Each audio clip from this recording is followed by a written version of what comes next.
نہ کوئی ساتھ تھا میرے نہ کوئی پاس ہے میرے، میں تنہا تھا میں تنہا ہوں مجھے تنہا ہی رہنے دو، میری یہ ذات بھی مٹی میری اوقات بھی مٹی، میں مٹی تھا میں مٹی ہوں مجھے مٹی ہی رہنے دو۔ میرے دوستو، آج یہ ویڈیو ہمارے لیے اور ہمارے معاشرے کے لیے بہت ہی اہم ہونے والا ہے۔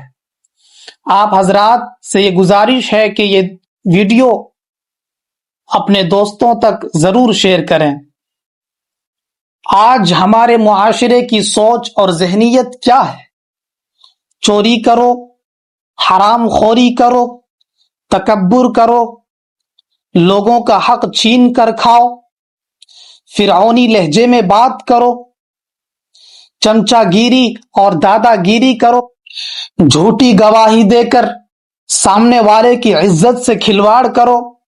یہ کیا ہو رہا ہے ہمارے معاشرے میں؟ یہ کہاں کی تہذیب ہے؟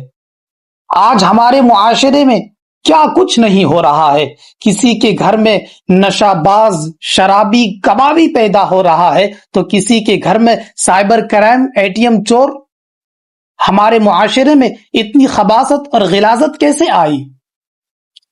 دینی تعلیم سے اپنا منہ موڑنے کی وجہ سے۔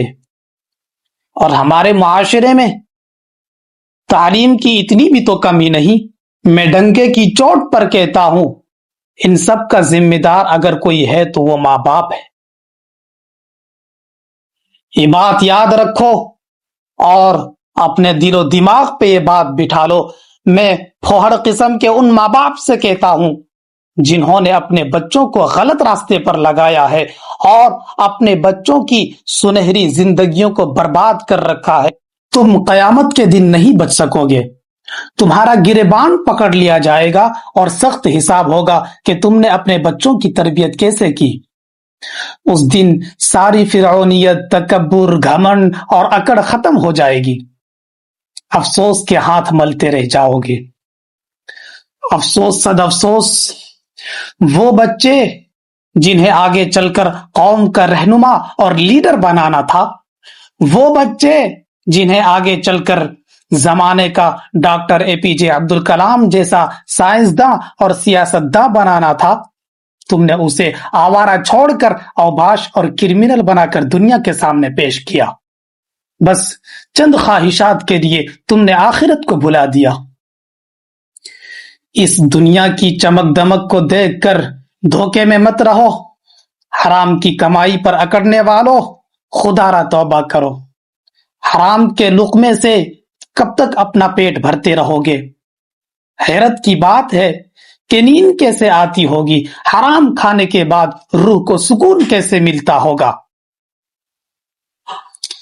یہ بات یاد رکھو، وہ دن دور نہیں اور کوئی بھی بھروسہ نہیں۔ وہ وقت کب آ جائے جب زندگی کی رسی کٹ جائے گی اور ہمیشہ ہمیش کے لیے آنکھیں بند ہو جائے گی، پھر اپنے آپ کو قبر کے گڑھے میں پاؤ گے۔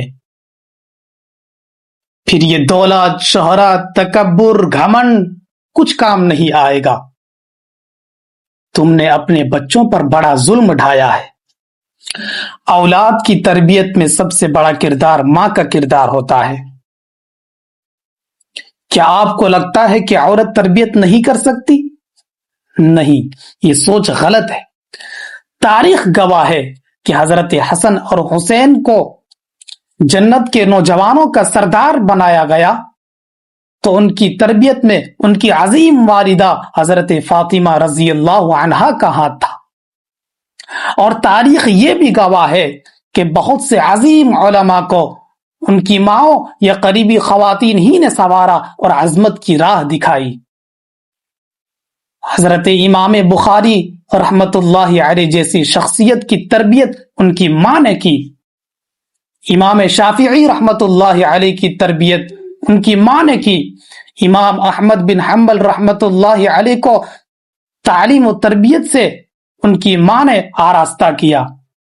اور حضرت خواجہ معین الدین اجمیری چشتی رحمت اللہ علیہ، جن کے ہاتھوں میں لاکھوں لوگوں نے کلمہ پڑھا تھا، یہ کس کی بدولت؟ ان کی والدہ نے ان کی تربیت کی تھی۔ عورتیں ہی اپنی اولاد کی اصل تربیت کیا کرتی ہیں۔ عورت جب دینی تعلیم سے اپنے آپ کو سنوارتی ہے تو پورا گھر سنورتا ہے، اور جب گھر سنورتا ہے تو پورا معاشرہ نکھر جاتا ہے۔ بس عورت کی تربیت، کردار اور علم و شعور کا اثر نسلوں تک جاتا ہے۔